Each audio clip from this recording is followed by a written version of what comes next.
Agricover, c'est une coopérative à finalité sociale. Les deux finalités sociales de la coopérative, c'est le soutien à l'agriculture paysanne sans pesticides et c'est aussi l'intégration par le travail d'un public éloigné du monde du travail. Et donc on est une coopérative de producteurs et de consommateurs et donc on a en permanence un contact entre les producteurs et les consommateurs.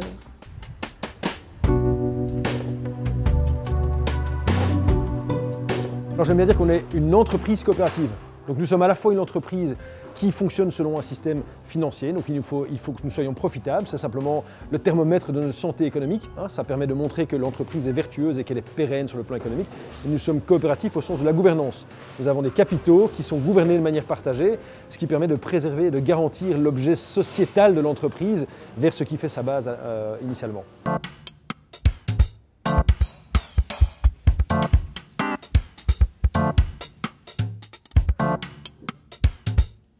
Alors Carrefour Belgique n'est pas une entreprise cotée en bourse, donc nous sommes un commerçant qui n'a pas des actionnaires ou voilà, ça ne fait pas partie de notre organisation dans la Belgique.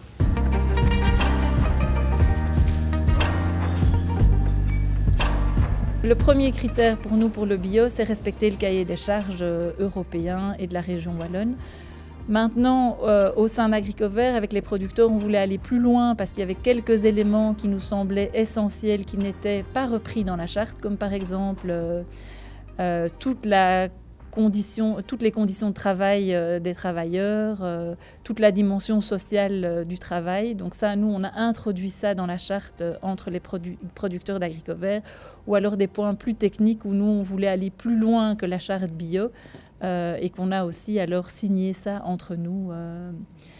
Et alors le local, ben ça c'est facile, c'est essayer de trouver le plus proche de chez soi, mais le plus proche de chez soi, le produit qui répond à la charte et aux valeurs que la coopérative défend. Donc ça va pouvoir être 5 km, mais parfois c'est 60, parfois c'est 70, parfois c'est plus, quoi.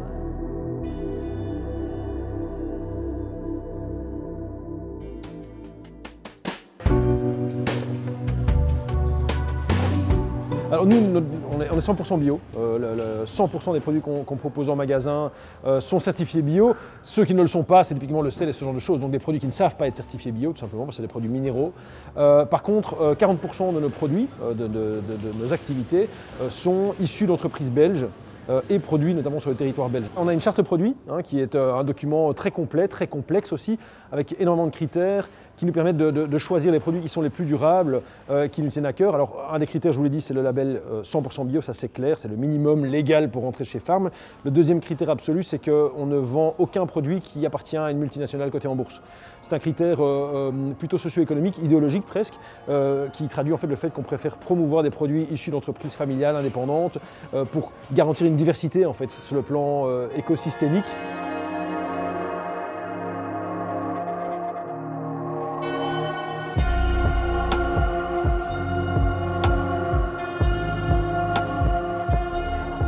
On a plus de 5000 références qui sont bio.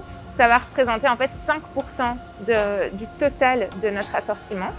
Et alors au niveau du local, ça représente 10% de notre assortiment total. Alors le local, contrairement au bio, il n'a pas de définition officielle, il n'y a pas de label local en tant que tel.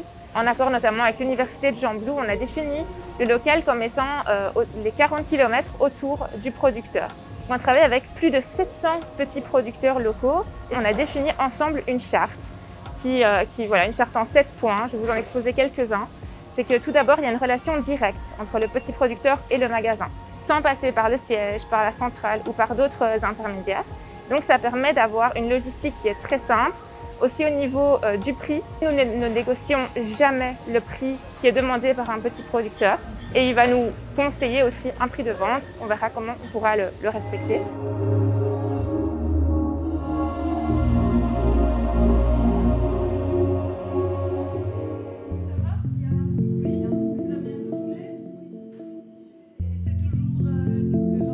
Si si je vois que la grande distribution se met au bio, au local et fait des petits rayons comme ça, et ça, je suis traversée par plusieurs choses paradoxales et contradictoires. Si je vois les prix, je me dis oulala, mais à quelle sauce est-ce que les producteurs sont mangés ici? On sait bien que parfois le début des contrats est respectueux et on met les prix convenables, et puis après les producteurs se font souvent serrer après quelques mois ou après quelques années, quoi.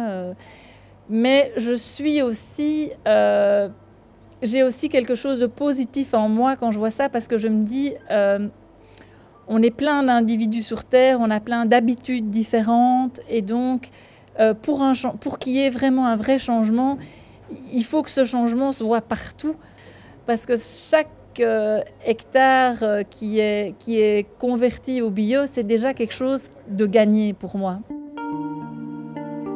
Parmi les tomates, aujourd'hui, vous êtes dans une saison où vous êtes presque en hiver. Donc, on en a encore des tomates d'Espagne. On pourrait même encore en trouver en Belgique, hein, mais alors ce serait sous serre chauffée. Donc, très clairement, nous, on a fait le choix à un moment donné de plutôt privilégier l'approvisionnement, s'il le fallait, en Espagne. C'est un produit qu'au fur et à mesure, on va diminuer en termes d'offres dans le rayon pour mettre de plus en avant les produits qui sont véritablement de saison, comme les pommes et ce genre de choses. Nous sommes plutôt en saison hivernale. On est plutôt à 16 références qui sont disponibles en rayon. Donc ici, dans le conventionnel, vous allez avoir des tomates qui sont toutes originaires de Belgique. Et donc ça, on y tient énormément de pouvoir proposer un assortiment belge pour les tomates. Mais en fonction des saisons, on va devoir évidemment proposer des autres modes de culture. Par exemple, la technique tout à fait autorisée, qui est par exemple les tomates en serre chauffée, qui sont pratiquées par tous les acteurs voilà, de la grande distribution.